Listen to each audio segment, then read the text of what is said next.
कि ये कोल्हान का जो क्षेत्र है वहाँ सर्वे हुआ 1964 में और कुछ कुछ जगहों में सर्वे हुआ 1954 में। जैसे मेरे जोहार रहते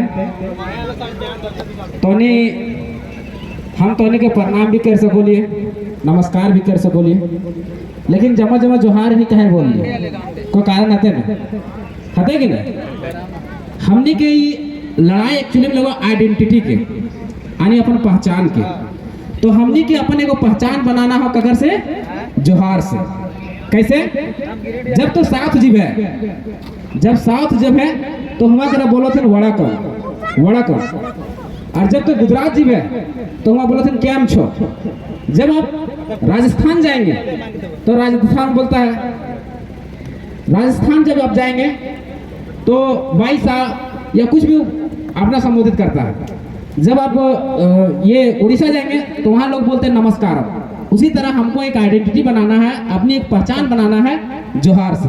तो सबसे फिर से एक बार कहो, सबके आवाज आवे चाहिए, सबके जमा जमा जोहार ना आवाजे लो। जक्कर से मिलवे, चाहे माँ बाप रहो, चाहे अपन से जे भी बोल रहो, काका काकी रहो, चाचा चाची रहो, जक्कर से आए से मिलवे तो सबसे पहले संबोधित करिए कौन चीज है? जोहार। और तोनिक के लिए जमा जमा जोहार। अगर मतलब नहीं बुझे पर जमा जमा जोहार मतलब इकट्ठे तोरी जोहार कर ले। एक मुंडारी के शब्द है जमा जमा, जकर मतलब हो इकट्ठा, तो तोनी के जोहार।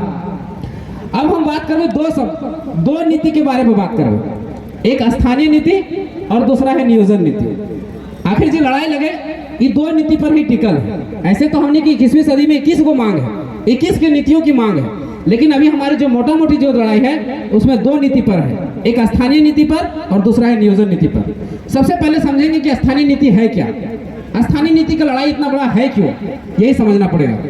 देखिए आज भारत का जितना भी राज्य है उसमें अगर वैकेंसी निकला रहता है, अगर महाराष्ट्र की मान लेते हैं तो लिखा रहता है कि भारत का नागरिक और महाराष्ट्र का निवासी फॉर्म भर सकता है। जब गुजरात में वैकेंसी निकलता है तो वहां लिखा रहता है भारत का नागरिक और गुजरात राज्य का निवासी फॉर्म भर सकता है। जब बिहार का फॉर्म निकलता है उसमें लिखा रहता है कि भारत का नागरिक और बिहार राज्य का निवासी फॉर्म भर सकता है। लेकिन झारखंड में जब वैकेंसी निकलता है उसमें लिखा हुआ रहता है कि पूरा भारत का नागरिक फॉर्म भर सकता है। पता है क्यों? एक कॉलम में आपका किस्मत बर्बाद कर दिया, आपका पूरा युवा पीढ़ी को बर्बाद कर दिया, आने वाला जनरेशन को बर्बाद कर दिया केवल एक लाइन में कि पूरा भारत का नागरिक फॉर्म भर सकता है। आने ओपन फॉर ऑल, झारखंड बाबा जी के ढाबा, आने सब आके यहाँ नौकरी ले सकता है। तो सबसे पहले हमारा सरकार से मांग यही है कि सबसे पहले परिभाषित करे कि झारखंडी कौन है। झारखंडी को पहले आइडेंटिफाई करे, परिभाषित करे कि झारखंडी कौन है। मान ले जाए यहाँ पर 5000 का भीड़ है, उस 5000 भीड़ में सबसे पहले छांटे कि झारखंडी कौन है, और झारखंडी को परिभाषित करने के लिए, आइडेंटिफाई करने के लिए उसका 4 गो पैमाना, 4 सर्वे को तय करें। हमारा पहला सर्वे हुआ है 1908 का सर्वे, उसको माने। दूसरा सर्वे हुआ है 1932 का, जिसमें हमारा खतियान इशू हुआ। ये हमारा रिविजनल सर्वे है, इसी को आधार मानते हुए, इसको डेडलाइन मानते। तीसरा सर्वे हुआ है 1954 में, चौथा सर्वे हुआ है 1964 में। इस चारों सर्वे को आधार मानते हुए तय करें कि झारखंडी कौन है। जिसको हाथों में खतियान वही झारखंडी। क्या हमारा कोई गलत मांग है? पहला कॉलम हो गया 1908 यानी खतियान आधारित। हम क्या मांग कर रहे हैं? खतियान आधारित। अब हम लोग एक मांग कर रहे हैं कि 1932 का खतियान लागू करो। मांग कर रहे हैं ना? तो आखिर हम 1932 को ही क्यों मांग कर रहे हैं? 1954 भी है, 1964 भी है, लास्ट डेडलाइन को मानिए 1964। 1932 का मांग इसलिए कर रहे हैं कि ये जो सर्वे हुआ है ये झारखंड के 85% इलाकों में हुआ है। अगर इस सर्वे को शामिल किया जाता है तो झारखंड का 85% इलाका अपने आप कवर हो जाएगा। आने मान लीजिए कि बाउंड्री, इस बाउंड्री से हमको झारखंड के लोगों को घुसाना है, तो सबसे पहले क्या खोलेंगे? बड़ा वाला दरवाजा खोलेंगे, वही ना, और पहले झारखंडी को उसमें घुसाएंगे। जब घुस जाएगा उसके बाद हम लेंगे 1964 का सर्वे का, क्योंकि ये कोल्हान का जो क्षेत्र है वहां सर्वे हुआ 1964 में और कुछ कुछ जगहों में सर्वे हुआ है 1954 में, जैसे मेरा गिरिडीह में हुआ 1908 में।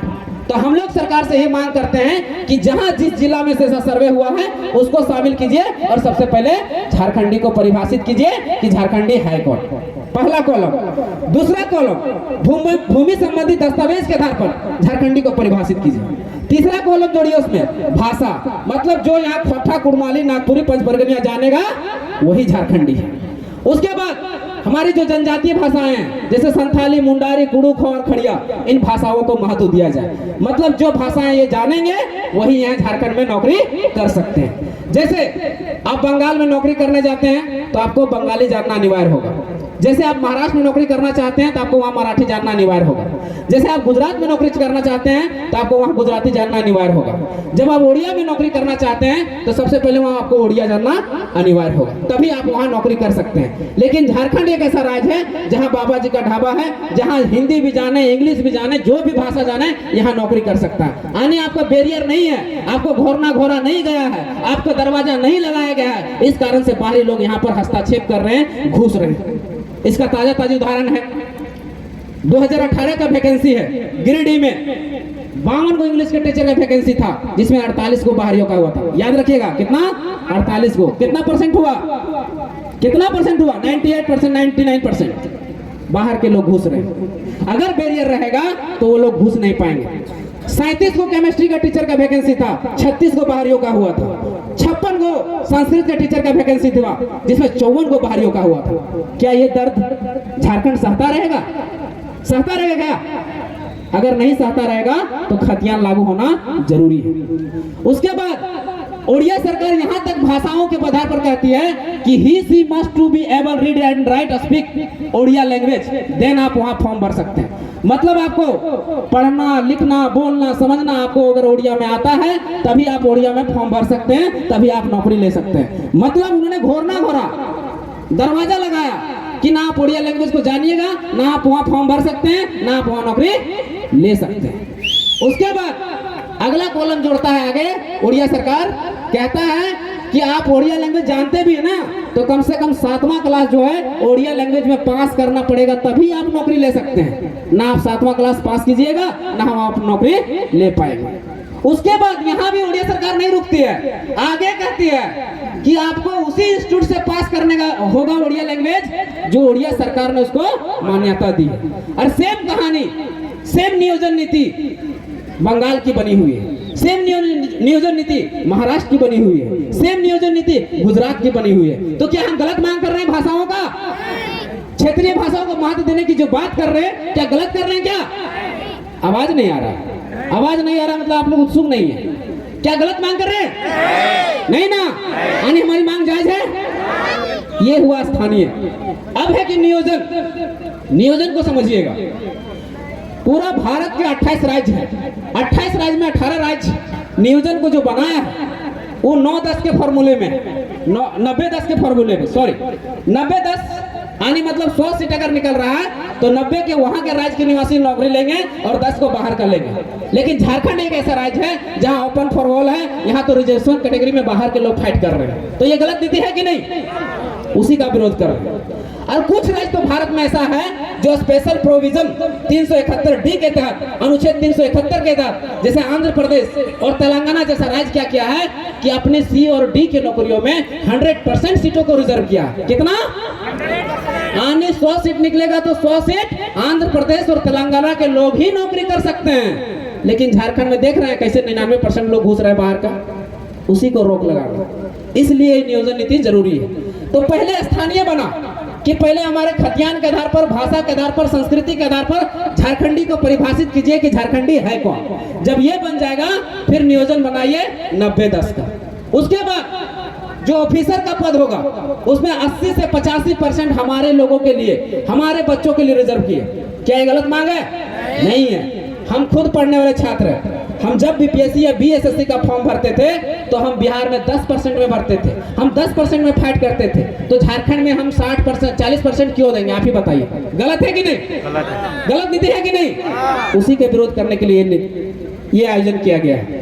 उसी को समझने के लिए, उसी को समझाने के लिए ये खतियानी महाजुटन का प्रबंध किया गया था आप लोग के लिए। ये हमारी मांगे हैं, ये 3 मांग है।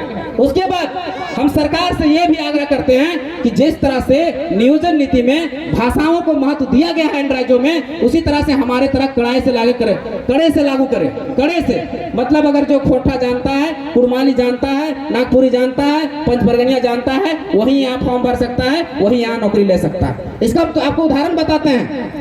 गोवा में हम एक बार फॉर्म भर रहे थे दरोगा का, गोवा पुलिस का। जब गोवा पुलिस का हम फॉर्म भरने गए तो सबसे पहले क्या बोला कि डू यू नो कोंकणी। जैसे हम फॉर्म को ओपन किए तो वहां लिखा हुआ था फर्स्ट ही कॉलम में कि do you know Konkani, yes या नो करना था। जैसे हम बोलते हम तो कोंकणी जानते नहीं, क्योंकि गोवा का क्षेत्रीय भाषा क्या है, कोंकणी। जैसे हम नो किए वो फॉर्म अपने आप क्लोज हो गया, अपने आप बंद हो गया। आने आपको बैरियर लगा दिया कि आप बाहर का लोग नहीं घुस सकते, ना आप कोंकणी जानिएगा, ना आप वहां नौकरी कर सकते। आप सुप्रीम कोर्ट को कोई नियोजन नीति को चैलेंज करेगा तो कहेगा कि हम तो 90% तो रिजर्व किए अपने लोगों के लिए, 10% तो ऊपर छोड़ दिए बाहर के लोगों के लिए, लेकिन आप 10% में भी फाइट नहीं कर सकते क्योंकि आप कोंकणी नहीं जानते।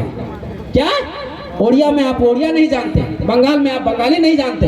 तो क्या किया वो लोग, एक चालाकी के साथ सुप्रीम कोर्ट को कह भी दिया, हाई कोर्ट को कह भी दिया कि हम 90% सीट रिजर्व किए हैं, लेकिन 10% भी ओपन नहीं छोड़ा, क्योंकि आप बंगाली नहीं जानते, आप ओडिया नहीं जानते, आप कोंकणी नहीं जानते, तो आप नौकरी ले पाएंगे क्या? मतलब 100% सीट उनके लिए रिजर्व हो गया। इसी चीज का लड़ाई है, इसी चीज का मांग है। उसके साथ साथ हम लोग विस्थापन नीति, उद्योग नीति, शिक्षा नीति और PG to KG to PG क्षेत्रीय भाषाओं को पढ़ाने की मांग हम लोग 21 नीतियों के साथ चल रहे हैं। कम समय के अभाव के कारण हम अपने वाणी को यहीं विराम देते हैं। धन्यवाद। जोहार।